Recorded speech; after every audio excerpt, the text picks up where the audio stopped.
The second benefit of cultural capital is the preservation of our society as human beings. Now, over the last 50 years, machines have been developing intelligence capability. Do you remember in 1997, I had just finished school when the chess grandmaster Garry Kasparov was beaten by an IBM supercomputer called Deep Blue. Does anyone watching me or listening remember that? Well, if you don't remember that, at least you remember in 2011 when Watson, an artificial intelligence system developed by IBM also, when that Watson won the Jeopardy television game and it beat former Jeopardy champions. Those of you who follow these technologies, you would remember these incidents. We didn't worry much then because we knew machines lack consciousness. They just have intelligence, they are defeating champions, but they lack consciousness. But over the years, especially in the last 15 years, we have been handing over data after data, huge amounts of data, data is a very critical element and product of our consciousness. We've been handing it over to machines. And what do we get in return? An email address or find a friend on Facebook. Data is perhaps the most valuable asset of the 21st century. But just like our forefathers in Africa gave away human beings in exchange for mirrors and clothing, we just might be unknowingly giving away our lives to social media and data companies, and we have no insurance or protection against the consequences on our lives in years to come. So on account of this, machines now have more data and they are steadily developing consciousness with the ability to speak to us, to be our friends, and we are entering another realm in human-machine relations. So I want you to think of all the wearables on our arms as wristwatches or phones or Fitbits. I used to have 2 Fitbits. My wife and I had one. My wife had one. I had another. My wife just removed these from me. All these measure our blood pressure, sugar levels, the distance we've walked, and many other parameters. These things we wear willingly, but they are things nevertheless that collect huge amounts of data about us, storing this data for what I think is a day of reckoning. Now, there are now more than 4.2 billion social media users in the world. They are projected to increase to 6 billion by 2027. Many of these users are between age 14 and 30, and it is estimated 1 million users join social media every single day. 1 million every single day. That's 365 million added on annually. So some 62% of the global population use the internet. Now, given that 26% of the world is under the age of 15, it means that more than half, or 4 billion people who are under 30 years, they use the internet very, very regularly for work and for social media.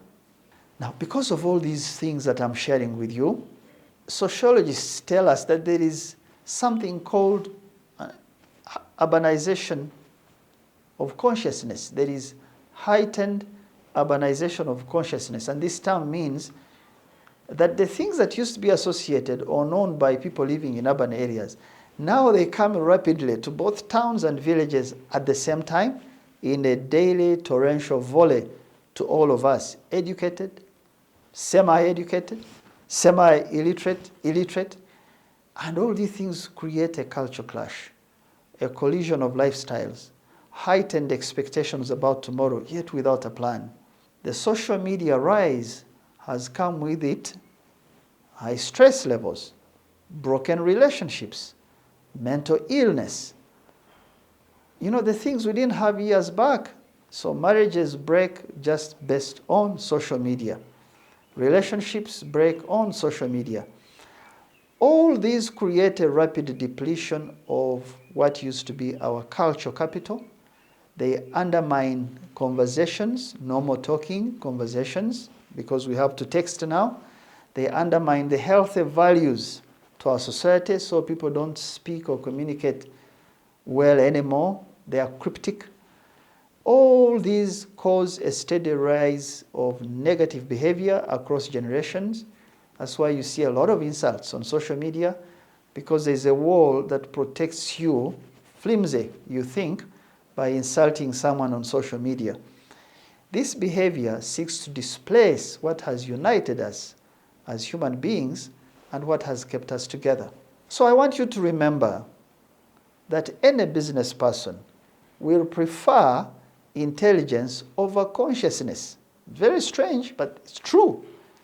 If a machine will sell more and better at a lesser cost than a person falls sick, a person has moods, why on earth do I need people? That's going to be the next question. With machines getting intelligence and combining it with consciousness, why do I need people as a business? Now, what's the end result if human beings begin to ask themselves that question? It means further breakup of our social norms and values. It means a depletion of our cultural capital. Sure, machines will develop new forms of capital for themselves and for humanity, but who really knows where this will end? Do we have any safeguards to the future of our society if we ignore language, food, tastes, dress, manners, and the things that make us human? Will this be transformation or distortion? If we do not control our traditional seeds, for example, seeds we plant for food, and we introduce the use of harmful chemicals and new weeds in our gardens, and we don't keep a record of more than at least a minimum of 150 relatives to avoid, someone marrying from their own clan or relative, and we only praise meeting and dating online because it is faster, it is less cumbersome, it stops you from learning to speak to neighbors.